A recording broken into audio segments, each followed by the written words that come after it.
कक्षा में खेल प्रतियोगिता में हिस्सा लेते समय तनुज अपने दोस्त से कहता है कि वह भाला फेंकने में हिस्सा लेगा और रस्सी कूदने में उसकी बहन हिस्सा ले सकती है क्योंकि वह एक लड़की है। लड़की भाला फेंक नहीं सकती है। यह किस चीज़ को प्रदर्शित करता है? तो इसमें देखिए, इस क्वेश्चन में हम देखेंगे कि जो लड़का है वो ये कह रहा है कि हम भाला फेंकने में हिस्सा लेंगे और लड़की है वो कूदने वाले में हिस्सा लेंगे क्योंकि वह लड़की है इसलिए। यानी कि वो क्या कह रहा है कि एक जेंडर को संबोधित कर रहा है, एक लिंग के कि तुम लड़की हो या तुम लड़का हो इसीलिए ऐसा काम कर सकती हो, कर सकते हैं या कर सकती हो। इसलिए इसमें एक जेंडर का बोध हो रहा है, लिंग का बोध हो रहा है। तो जहाँ भी जिस क्वेश्चन में लिंग आधारित पर, लड़का लड़की आधार पर, पुरुष महिला आधार पर भेदभाव किया जाए कि तुम ये चीज़ कर सकते हो, तुम ये चीज़ नहीं कर सकते हो, उस वाले में जेंडर रूढ़िवादिता का आंसर होगा, जो कि ऑप्शन 4 में है। तो इसमें क्या आंसर हो गया? जेंडर रूढ़िवादिता। अगला क्वेश्चन देखेंगे। अपसारी चिंतन कौमा अपसारी चिंतन डैश जबकि अभिसारी चिंतन है। अपसारी चिंतन मतलब अभिसारी। तो आप लोग कभी जब अगर 10th तक पढ़े होंगे तो उसमें दो चीज होती थी, एक अपसारी लेंस और एक अभिसारी लेंस। अपसारी लेंस किसको कहते हैं? अपसारी मतलब जो अप कर दे, फैला देता है चीजों को, चिंतन चिंतन उसका विस्तृत है। और अभिसारी मतलब एक ही जगह सब कुछ हो गया, तो मतलब उसमें संकोची चिंतन है। तो किस तरह का है? तो कई उत्तरों का प्रोत्साहित करता है।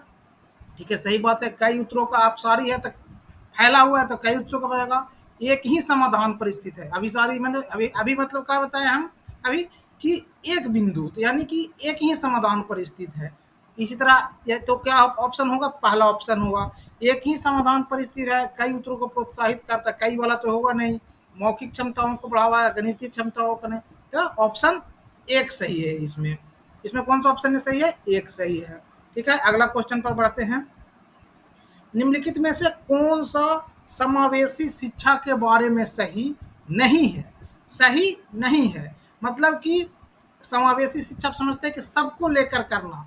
तो समावेशी शिक्षण का अर्थ है कि ऐसे तरीकों से शिक्षण जो बहिष्कृत ना करे। ये तो बात सही है कि समावेशी शिक्षण है कि समावेशी में सबको लेकर बहिष्कृत करने का मतलब क्या होता है कि किसी चीज को, जैसे कोई कम पढ़ने लिखने में है या कोई थोड़ा सा विकलांग है तो उसको नहीं, उसके लिए अलग रखेंगे, उसके लिए अलग रखेंगे। तो समावेशी शिक्षण का है कि भेदभाव नहीं करता है।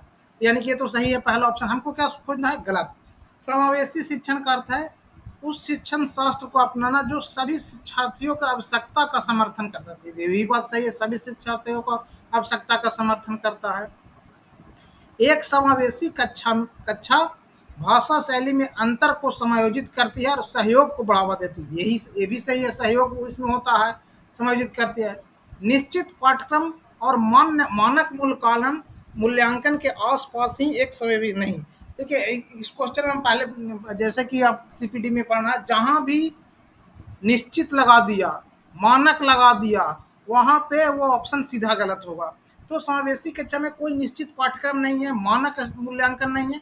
उसको इस तरह से लेके चलना है कि कोई कम भी हो सकता है, कुछ ज़्यादा भी हो सकता है। तो अगर पाठ्यक्रम निश्चित कर देंगे तो वो तो फेल कर जाएगा, वह तो सही होता जाएगा। इस स्थिति में ऑप्शन चौथा गलत हो जाएगा। तो ये ऑप्शन 4 सही हो गया। अगला क्वेश्चन है। अगला क्वेश्चन देखिए, इसमें कथन वाला और वो कारण वाला है। शिक्षार्थी जो पहले से जानते हैं उनके आधार पर अपने ज्ञान का निर्माण करते हैं। सही बात है कि जब भी कोई स्टूडेंट आता है, नया क्लास में आता है, तो सबसे पहले हम उसको चेक करना चाहिए कि वो क्या जानता है। अब क्या जानता है उसके लिए कुछ क्वेश्चन पूछ सकते हैं, उससे बता सकते हैं कि किस चित्रकला के कब इसके बारे में क्या जानते हैं। वो बताएगा कि क्या हम इसके बारे में जानते हैं। इसके बाद हम उसी के आधार पर हम मान रहे हैं कि हमको कहाँ से इसको शुरू करना है, कहाँ से बताना है। जब बताएगा तो उससे आपको पता चलेगा कि हमने ये बच्चा जो है क्या क्या चीज़ें जानता है। अब उसी ज्ञान के लेवल से हम आगे बढ़ेंगे। तो क्या होगा? जो शिक्षार्थी जो पहले जानते हैं उसी का आधार पर अपने ज्ञान का निर्माण करते हैं। पैटर्न ढूंढना, पिछले ज्ञान के साथ जुड़ाव बनाने से शिक्षार्थियों को जानकारी को सार्थक रूप से संसाधित करने में मिलती है। पहला सही है और उसका दूसरा जो है और वाला है उसका सही व्याख्या है कि पैटर्न ढूंढा, पैटर्न पीछे से मिलाते हैं, पिछला ज्ञान के साथ जुड़ाव करते हैं, उसके उससे क्या होता है, उसके जानकारी को सार्थक रूप मिलता है। तो ए और आर दोनों सही है, और ए आर की सही व्याख्या है, और तो ऑप्शन दो सही होगा आपका इसमें। ठीक है, अगला क्वेश्चन आते हैं। बच्चों द्वारा बचपन अलग अलग संस्कृतियों में अलग अलग तरह से अनुभव किया जाता है। सही बात है, अलग अलग जो कोई एक समुदाय में है, मान के चलिए कि एक ऐसा समुदाय है जिसमें लकड़ी का काम होता है, वो अलग तरह की चीज देखेगा, लकड़ी वाला काम देखेगा। कोई ऐसा समुदाय से आता है जिसमें लोहा लोहा वाली चीजों से काम का उस समुदाय के में किया जाता है, उस तरह के जाए। तो बच्चों का विकास सार्वभौमिक है, मतलब सार्वभौमिक में पूरे तरह से अलग अलग। तो ये दोनों सही है, लेकिन जो एक है और सही व्याख्या नहीं करता है। ठीक है,